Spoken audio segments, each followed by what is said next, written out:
Les partisans du président Chavez sont dans la rue. Si la pétition lancée par l'opposition obtient plus de 2 400 000 voix, Chavez sera obligé d'organiser un référendum et s'il est minoritaire, il sera contraint alors de démissionner.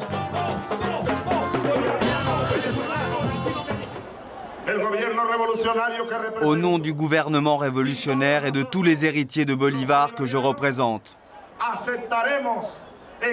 nous accepterons les décisions du Conseil national électoral. L'opposition a lancé des menaces en disant que si le Conseil électoral ne satisfaisait pas leurs désirs, en ne convoquant pas un référendum qui révoquerait le président, alors ils appelleraient à la rébellion.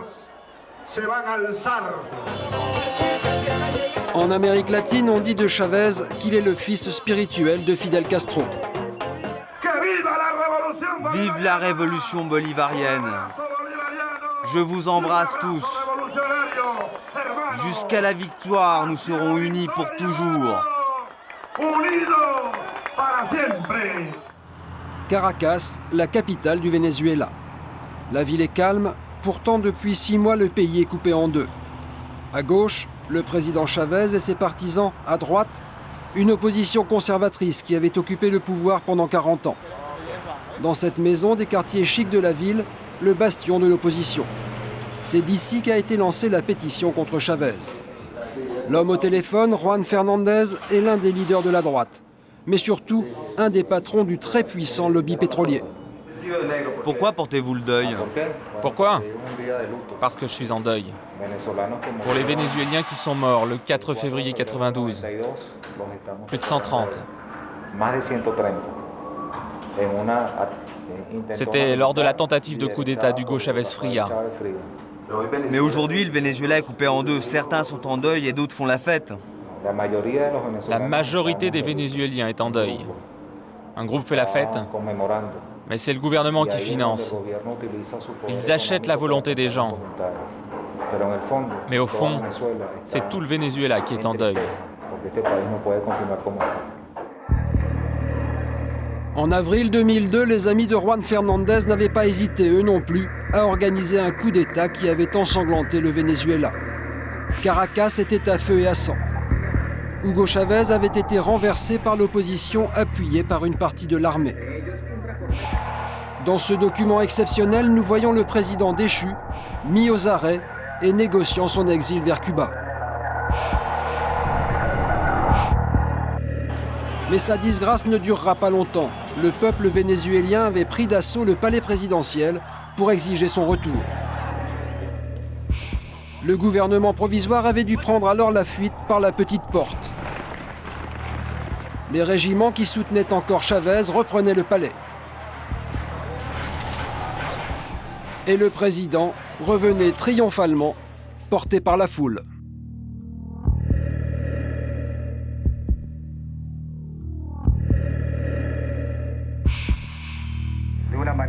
Pedro Carmona était resté au pouvoir 47 heures. Aujourd'hui, il vit en exil en Colombie. Parmi les généraux putschistes, le général Néstor González. La rumeur populaire dit qu'il aurait frappé le président Chavez. Destitué de ses fonctions militaires, il vit aujourd'hui en liberté. Nous l'avons retrouvé en tête du cortège de l'opposition. Depuis le début du gouvernement d'Hugo Chavez, il y a de la répression, des tortures, des persécutions. Beaucoup de dirigeants politiques et industriels ont dû fuir le pays. Tout simplement parce qu'il n'y a pas de liberté. Mais vous n'avez pas eu besoin de fuir? Non, parce que je suis resté près des Vénézuéliens, là où se trouve ma place. Dans le même cortège, Juan Fernandez, il est, nous l'avons vu, un des plus sérieux opposants à Chavez, mais pas le seul. L'opposition ne parvient pas à se trouver un leader. Je ne sais pas s'il y aura un président qui sortira du groupe des 5. Je sais que notre directoire aidera les Vénézuéliens à faire le choix du meilleur pour conduire notre pays avec l'équipe des meilleurs. Pour ses opposants, Chavez incarne toujours les vieux démons révolutionnaires. Chavez est l'allié de Fidel Castro. Le régime Chavez est castro-communiste, d'inspiration marxiste. Il est contre le peuple. Il se moque de la dignité et de la volonté du peuple vénézuélien. On demande un référendum révocatoire présidentiel. On a réuni plus de 3,5 millions de signatures de Vénézuéliens. Les institutions doivent nous respecter, sinon on se fera entendre. Un appel très clair à la désobéissance civile au cas où le référendum anti-Chavez ne serait pas organisé. Aux fenêtres de ce bâtiment de la fonction publique, des partisans de Chavez n'hésitent pas à provoquer les manifestants, qui le leur rendent bien. On va se compter. Le président a kidnappé les pouvoirs. On veut juste se compter pour voir qui a la majorité. On compte sur le Conseil national électoral. Comptons-nous. On n'a pas peur. S'ils sont si sûrs, qu'ils se comptent aussi. Ce sont des voleurs, des délinquants. C'est des trouillards, oui, des trouillards.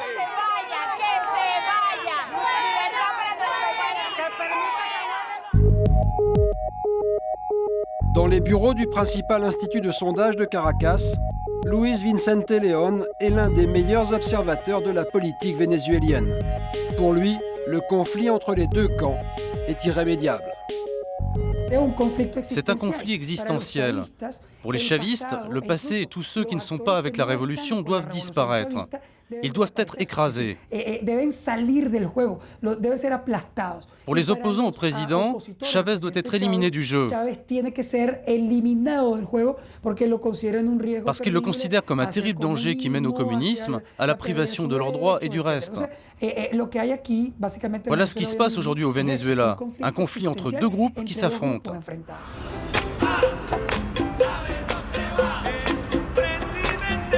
Comme tous les dimanches, les partisans de Chavez rejoignent leur leader.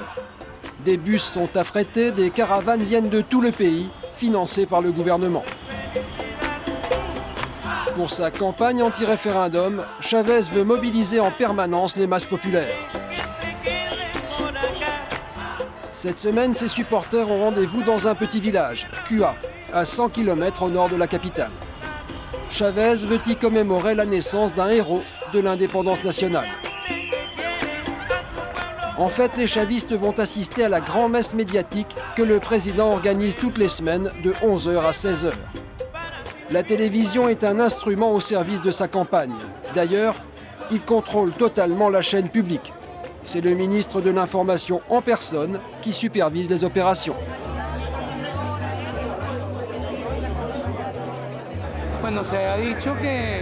Il a été dit que la CIA a participé sous couvert au coup d'État d'avril 2002. De nombreux rapports des services secrets signalent des risques d'attentats.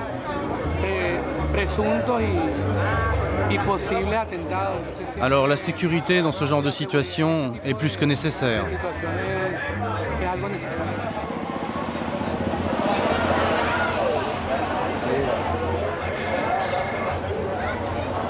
11h, le président ne veut pas faire attendre son public.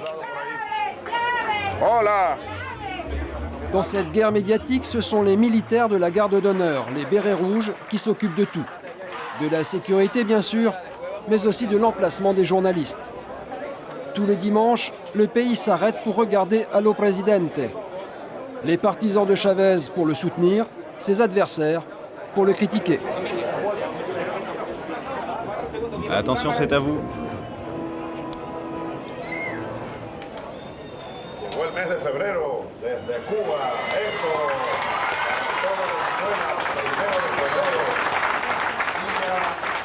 Pour son one-man show, le président ne lésine pas sur les moyens. Des milliers de militants, une dizaine de caméras et même un écran géant. La présidence n'a pas souhaité nous communiquer le budget de l'émission. Moi, j'ai toujours pensé que l'on ne pouvait pas voir Dieu. Mais je sais qu'on peut le voir dans les yeux des enfants. On le voit dans leur douceur et leur innocence. Notre président aime le peuple et les enfants. Que Dieu bénisse notre président. C'est pour cela que cette petite fille vous embrasse, monsieur le président. Plus de 4 heures d'émission en direct avec une priorité pour le président, vantait le mérite de ces programmes sociaux mis en œuvre avec le soutien de son ami Fidel Castro. Plus de 12 000 médecins sont venus de Cuba depuis un an pour soigner les populations des bidonvilles.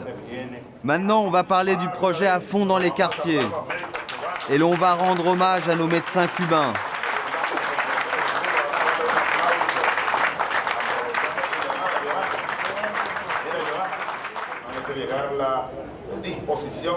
On attend encore plus de professeurs de sport venus de Cuba pour que tout le monde fasse du sport, partout dans les quartiers. Chavez sait que son pouvoir s'appuie sur les populations les plus démunies. C'est pourquoi il a entrepris des programmes sociaux, non seulement pour soigner les plus pauvres, mais aussi pour les nourrir. Des denrées alimentaires à prix réduit sont vendues dans tous les quartiers populaires du Venezuela. Une mesure qui a maintenu la cote de popularité du président et que l'opposition s'est engagée à poursuivre en cas de victoire aux élections. Le poulet est à 3 500. Ici, il est à 2 000 le kilo. Cela fait une différence. Le sucre est vendu 1 200. Ici, ils le vendent 900. Tout est moins cher. Retour au centre de Caracas, loin des bidonvilles. C'est ici, au Conseil national électoral, que sont entreposées sous bonne garde les signatures que l'opposition aurait rassemblées. Dans ces cartons, il y aurait donc entre 2 et 3,5 millions de signatures. Le décompte est surveillé de près par des observateurs internationaux, car les fraudes ne sont pas rares. Passez-moi un formulaire où il y a de la triche. On voit une rature sur le numéro de carte d'identité, on voit bien que ce n'est pas celui du numéro original. On ne va pas annuler toutes les signatures du formulaire. La commission technique annulera ou pas cette signature. Combien de signatures ont-elles été réunies? Personne ne le sait. En attendant la réponse, tous les jours, des manifestations déchirent le pays.